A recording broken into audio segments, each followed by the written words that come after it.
अस्सलामु अलैकुम वरहमतुल्लाहि वबरकातुहू। आज के इस वीडियो में हम जानने की कोशिश करेंगे कि रोज़े की वैधता की हिकमत क्या है। हर प्रकार की प्रशंसा और गुणगान केवल अल्लाह ताला के लिए योग्य है। सबसे पहले हमें यह पता होना चाहिए कि अल्लाह के सबसे खूबसूरत नामों में से एक अल हकीम है, यानी सबसे बुद्धिमान। हकीम शब्द हुक्म और हिकमत से लिया गया है, अतः अकेले अल्लाह ताला ही के लिए हुक्म है और उसके अहकाम यानी निर्णय अत्यंत हिकमत वाले, परिपूर्ण और सटीक हैं।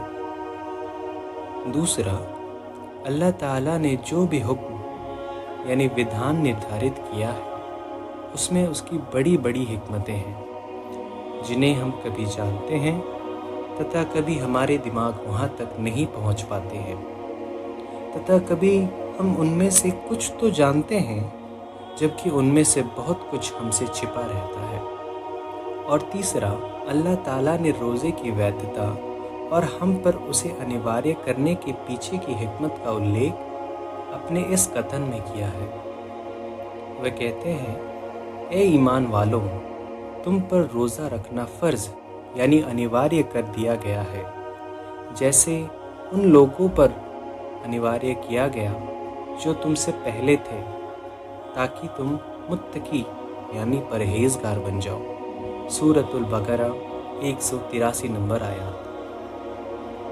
रोज़ा रखना तकवा हासिल करने का एक ज़रिया है, और तकवा का मतलब अल्लाह ने जो हुक्म दिया है उसे करना और जिससे मना किया गया है उसे छोड़ देना। रोज़ा सबसे बड़ा साधन है जो एक व्यक्ति का धार्मिक आदेशों का पूरा करने में मदद करता है।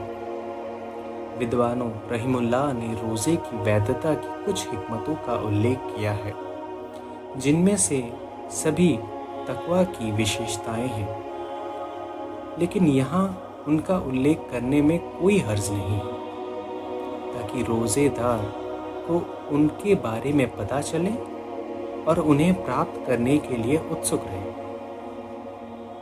रोज़े की हिकमतों में से कुछ ये हैं। पहला, रोज़ा नेमतों के प्रति आभार प्रकट करने का एक साधन है, क्योंकि रोज़ा का अर्थ है खाने पीने और संभोग को त्याग करना, और यह सबसे बड़ी और उच्च नेमतों में से है। और समय की एक महत्वपूर्ण अवधि के लिए उसे त्याग देना इसके मूल्य यानी महत्व की पहचान कराता है, क्योंकि नेमतें अज्ञात होती हैं यानी पहचानी नहीं जाती हैं, लेकिन जब वे खो जाती हैं तो पहचानी जाने लगती हैं।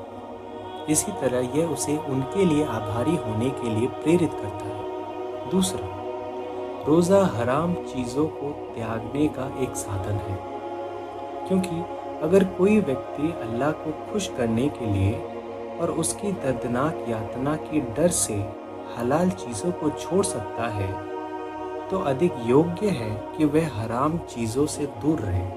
अतः रोज़ा अल्लाह की हराम की हुई चीज़ों से बचने का एक कारण है। तीसरा, रोज़ा हमें वासना को नियंत्रण करने में सक्षम बनाता है, क्योंकि जब आत्मा तृप्त होती है तो वह वासनाओं की कामना करती है, लेकिन अगर वह भूखी होती है तो वह इच्छाओं से दूर रहती है। यही कारण है कि नबी सल्लल्लाहु अलैहि वसल्लम ने फरमाया, ए नौजवानों, तुम में से जो कोई विवाह करने की क्षमता रखता है वह विवाह करे, क्योंकि यह दृष्टि को नीची रखने और अपनी पवित्रता की रक्षा करने में अधिक प्रभावी है, तथा जो क्षमता ना रखे उसे रोज़ा रखना चाहिए, क्योंकि यह उसके लिए ढाल है। चौथा, रोज़ा दारिद्रों के प्रति दया और सहानुभूति की भावना पैदा करता है, क्योंकि रोज़ा रखने वाला जब कुछ समय के लिए भूख की पीड़ा का स्वाद चखता है तो उसे उस व्यक्ति की याद आती है जिसकी हर समय यही हालत होती है। इसीलिए वह उस पर दया करने में जल्दी करता है और उसके साथ भलाई का व्यवहार करता है, इसीलिए रोज़ा गरीबों के साथ हमदर्दी करने का कारण है। 5वां, रोज़ा शैतान को वशीभूत और कमज़ोर कर देता है।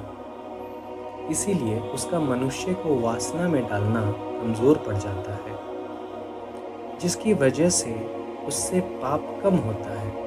क्योंकि नबी सल्लल्लाहु अलैहि वसल्लम के कथन के अनुसार शैतान मनुष्य के शरीर में रक्त की तरह दौड़ता है, लेकिन रोज़ा रखने से शैतान के रास्ते संकुचित हो जाते हैं।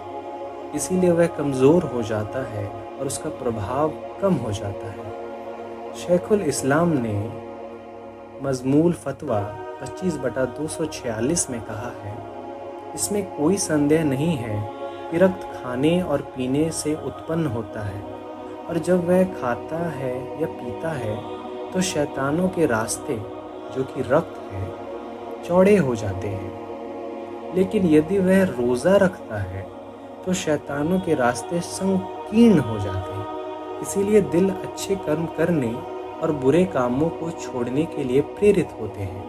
6, रोज़ा रखने वाला अपने आप को अल्लाह के निरीक्षण पर प्रशिक्षित करता है। इसीलिए वह अपने मन की इच्छा को छोड़ देता है, जबकि वह उसे करने में सक्षम होता है, क्योंकि वह जानता है कि अल्लाह उसे देख रहा है।